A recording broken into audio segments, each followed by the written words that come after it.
With Qantas Project Sunrise order date of December nearing, speculation about what Airbus and Boeing will offer is heating up. Airbus has officially revealed that they have proposed an upgraded but non-ULR variant of its largest wide-body twin, the A350-1000 to Qantas. However, they fell short of calling this variant a ULR, which begs the question, what does ULR mean?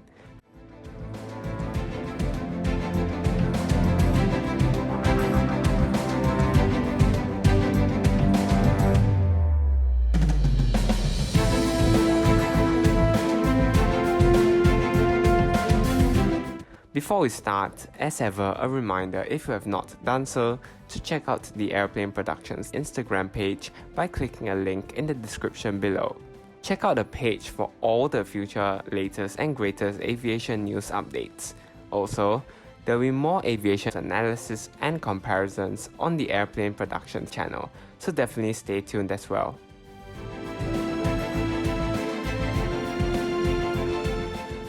Before we examine these three letters, let's remind ourselves of Qantas' requirements. Qantas needs an aircraft with a solid 9,200 nautical miles of range, while being able to carry optimized passenger and cargo payloads for such distances. Currently, Airbus does actually have one variant of the A350 that meets the range requirements, and that will be the A350-900ULR. The A350-900ULR has been successfully operating with Singapore Airlines on their ultra-long-haul Singapore to New York and Singapore to Los Angeles routes. With a maximum range of 9,700 nautical miles, the airplane has the longest range of any airplane to date.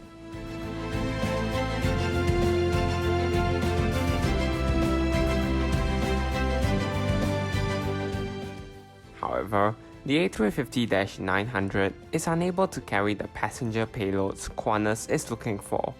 To meet its requirements, many speculate that Airbus could announce an A350-1000ULR variant with more capacity than the A350-900ULR and still sufficient range.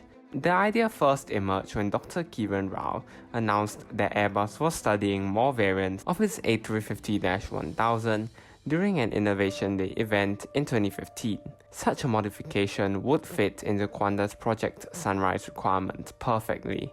However, Airbus instead launched a new 319-ton variant of its A350-1000. Nevertheless, the new takeoff weight will allow A350-1000 to fly 8,700 nautical miles while carrying 387 passengers. These performance figures are on par with today's 777-8, though the A350 is more fuel efficient with its lower trip and seat costs with its lighter clean sheet design. Find out which is better for Qantas and other interested customers by clicking the top right hand corner of the screen to watch an epic airplane comparison series after this video.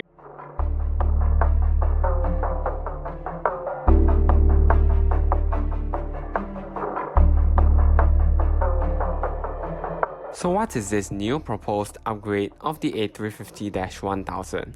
Overall, the 319-ton variant of the A350-1000 is a simple upgrade, likely coming with new brakes, reinforcements on the aircraft vital structures, and maybe an upgraded landing gear without any changes to the fuel system.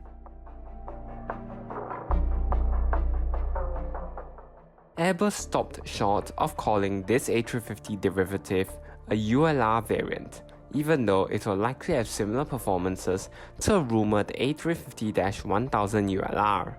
And that brings us back to the point. What then is the point of a ULR?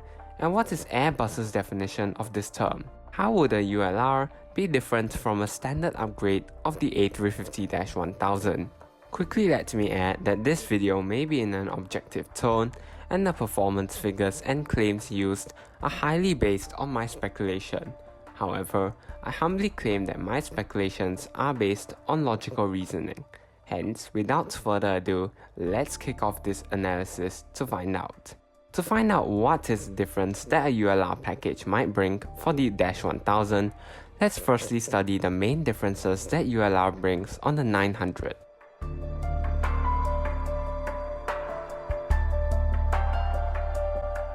The main difference is a change in the fuel system. The A350-900ULR has a fuel management system from the larger Dash 1000. Without adding more tanks, the airplane can carry an additional 24,000 liters as Airbus is activating several tanks not utilized on the baseline A350-900. On the A350-1000, most or all fuel tanks are already activated. Hence, the fuel system is already extremely optimized. To increase fuel capacity further, an A350-1000ULR may feature additional tanks at the cost of cargo bay volume. Additional tanks may be placed in the front cargo hold, since the cargo payloads the airplane is able to hold will be severely reduced when flying such long routes.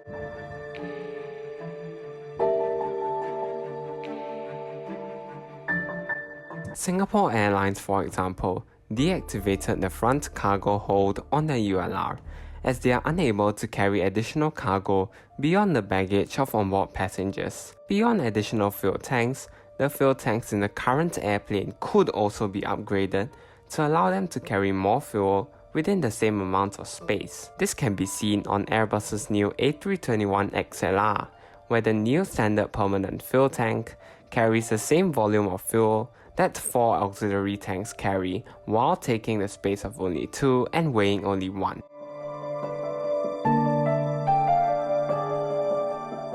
Overall, the main change that ULR package brings is a new fuel system, allowing it to carry more fuel through different innovations.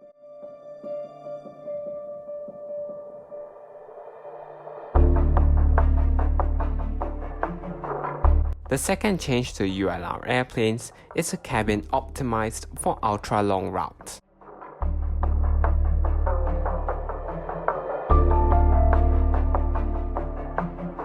The cabin on ULR airplanes could be premium heavy, allowing for maximum amounts of fuel to be carried. It also allows airlines to appeal more to business travelers.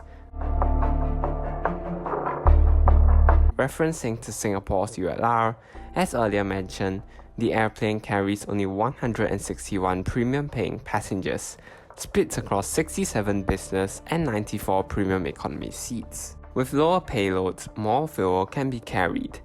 In simple words, the decrease in passenger weights is compensated by higher fuel weights needed to fly the longer missions. However, for a ULR package on Dash 1000, the aircraft should be able to accommodate a medium-sized economy cabin.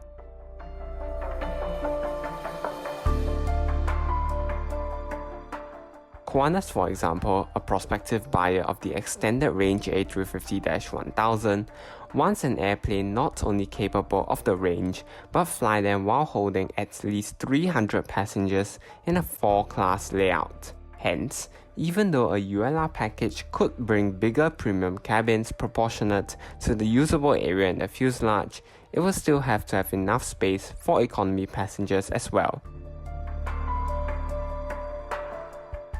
The A350 as a whole is a great aircraft for such long routes, with its quieter cabin, larger windows, more moist air, and wider coach seats in a typical 9 abreast economy class configuration.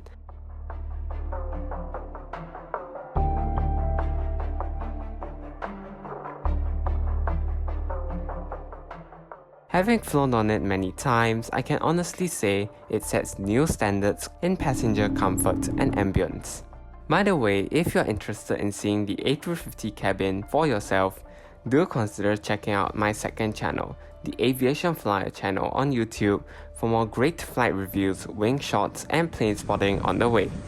A video card in the top right hand corner should pop out now, which will take you to one of my newest flight reviews on that channel.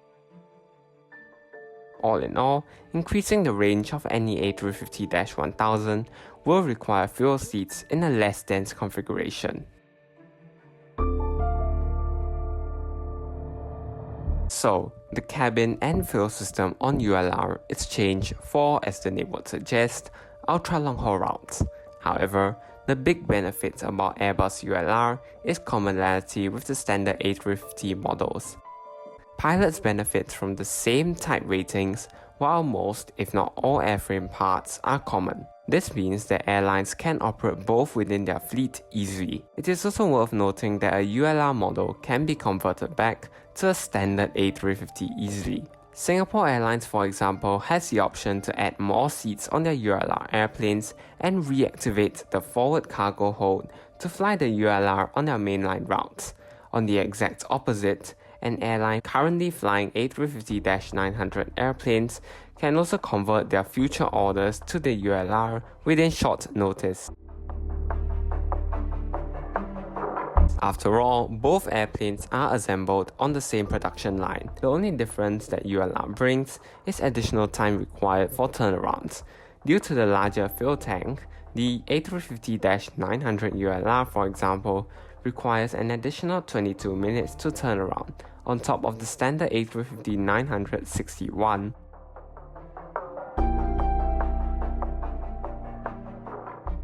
An upgraded A350-1000 for Qantas benefits from even higher commonality, and turnaround times are likely to be less affected.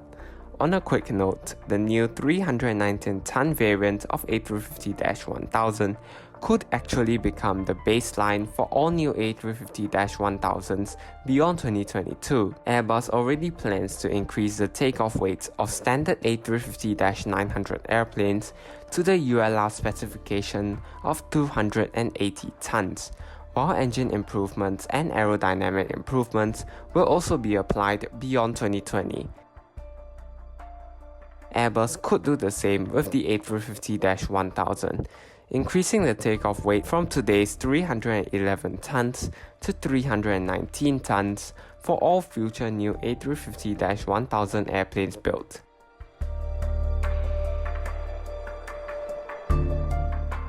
Airbus has always emphasized the importance of incremental innovation through continuous simple upgrades and optimization of the A350-1000.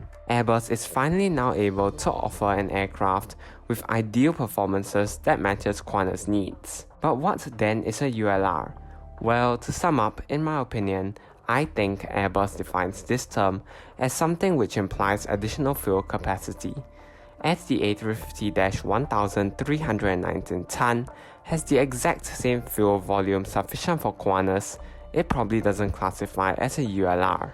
The 319-ton A350-1000 may not classify as a ULR, but it is certainly an impressive airplane with its unrivaled mix of performance and efficiency. What do you think about this A350-1000? Do you think it is really sufficient for Qantas? And do you agree with my verdict about what a ULR modification really means? If you do you feel that Airbus should have gone for a ULR modification by adding additional usable fuel volume to the -1000 that may make the A350 even more appealing? Let me know in the comments below. Thanks for watching till the end of this very content-heavy aviation analysis, and in the meantime, wishing you and everyone a truly clear sky ahead.